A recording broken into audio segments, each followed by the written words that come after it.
तो हम ठाकुर जी, खाक चौक की बात है, ठाकुर जी का भोग लेके गए, भोग उसर गया और उसी समय 10-20 भगत आ गए और 10-15 त्यागी तपस्वी साधु आ गए। पुराने संत सब वहीं आते थे खाक चौक में, से आओ आओ आओ संत भगवान आओ पधारो। हमसे बोले खड़े क्यों, पंगत कराओ। उस समय एक निम्बार्क संप्रदाय के महात्मा थे, उनका नाम था मोहनदास जी। तो मोहनदास जी प्रधान रसोई में सेवा देखते थे। तो मैंने देखा कि मोहनदास जी बैठ के रो रहे हैं। मैंने कहा बाबा आप क्यों रो रहे हैं?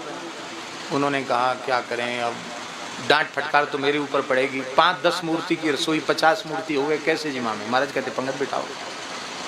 तो मैं तो भाग रहा हूँ यहाँ से, मैं नहीं रहूँगा यहाँ, महाराज जी फिर बेकार में डांट फटकार करते हैं। मैंने कहा आप रो मत, मैं महाराज जी को कह देता हूँ।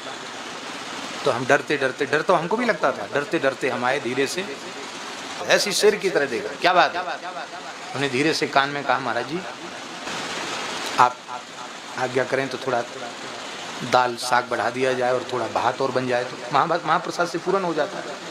लट लट बक बक करता है, राम जी का प्रसाद अक्षय होता है। जोर से बोले चलो सब लोग बैठो, मैं पंगत कराता हूँ। सबको बिठा दिया, रसोईया को भी बिठा दिया, हमको भी बिठा दिया, सबको बिठा दिया। अकेले खड़े हो गए फेरने के लिए। कम से कम 50-55 मूर्ति की पंगत और रसोई बनी 5 लोगों के लिए।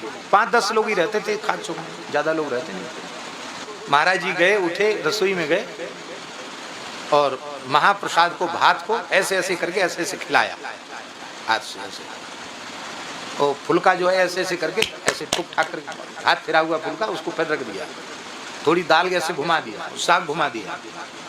महाराज जी ने परोस के जमाया, सब तृप्त होकर खाए।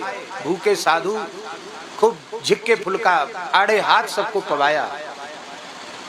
और पवाने के बाद हमसे कहते ए आचमन कर लिया? हाँ महाराज। देखा रसोई में कुछ बचा है कि नहीं बचा है? आप आश्चर्य मानेंगे, वहां जाने के बाद देखा कि 5-10 मूर्ति का प्रसाद अभी भी बचा हुआ है।